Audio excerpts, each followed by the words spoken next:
किशोर जी शहर में रहते थे। उनको एक बेटी और एक बेटा था। बेटे का नाम अनिल और बेटी का नाम लीला था। उम्र होने पर पहले बेटी की और बाद में बेटे की शादी करवाई। बहू का नाम सीमा था। शादी के 2-3 सालों में ही सीमा का वजन काफ़ी बढ़ गया था और वह पहले से दुगनी मोटी दिखने लगी थी। इस मोटापे की वजह से सीमा को कई लोगों के ताने सुनने पड़ते थे। पड़ोसी भी उसे मोटी भैंस कहने में हिचकिचाते नहीं थे। कितनी मोटी हो गई है, कैसे दिन पर दिन फैलती जा रही है, देखो जरा भी शर्म नहीं आती। पति बेचारा सूखा जा रहा है, यह देखो खा कर कैसी मोटी हो रही है। कुछ इस तरह की बातें अक्सर सीमा के कानों पर पड़ जाती थी।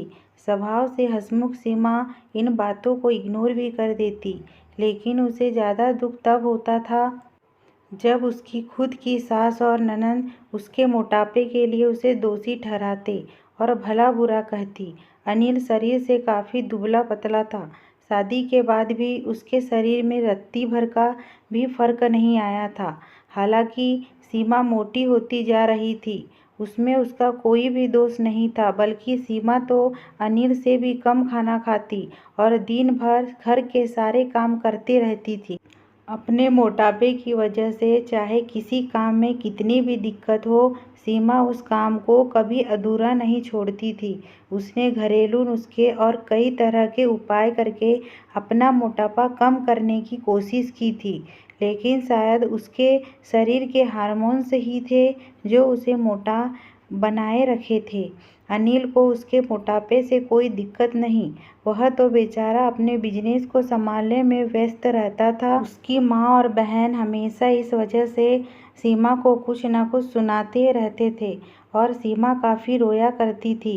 सीमा जब भी मौका मिलता अपने पति से इस बारे में बात करती थी और कहती थी कि अपनी माँ और बहन को समझाओ, मैं मोटी हूँ, उसमें मेरा क्या दोष है, पूरी दुनिया मुझे कुछ भी कहे, मुझे फर्क नहीं पड़ता। लेकिन जब मेरे अपने ही मुझे भला बुरा कहते हैं तो मुझे काफ़ी दुख होता है। ऐसे ही दिन बीते चले गए। एक दिन सीमा की साथ ताज़ी हवा लेने के लिए जब टेरेस पर गई हुई थी, तब वापस लौटते समय उनका पैर फिसला और सीढ़ियों से वह गिर गई। भाग्य से वह बच गई, लेकिन उनके पैरों में बड़ा फ्रैक्चर आया।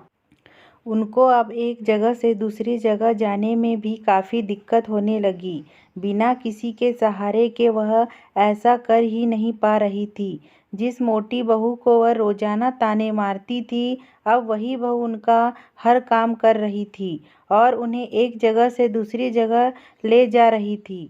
उनका खुद का वजन भी 75 किलो था, जो उनके बेटे अनिल के लिए भी उठा पाना संभव नहीं था। हमको विचार आया कि बहू शरीर से भरी पूरी नहीं होती तो आज उनका क्या होता। सीमा की सास को सीमा के साथ किए हुए अपने बुरे बर्ताव के लिए पछतावा होने लगा। उन्होंने एक दिन मौका देखकर इस बात के लिए सीमा से हाथ जोड़कर माफ़ी भी मांगी।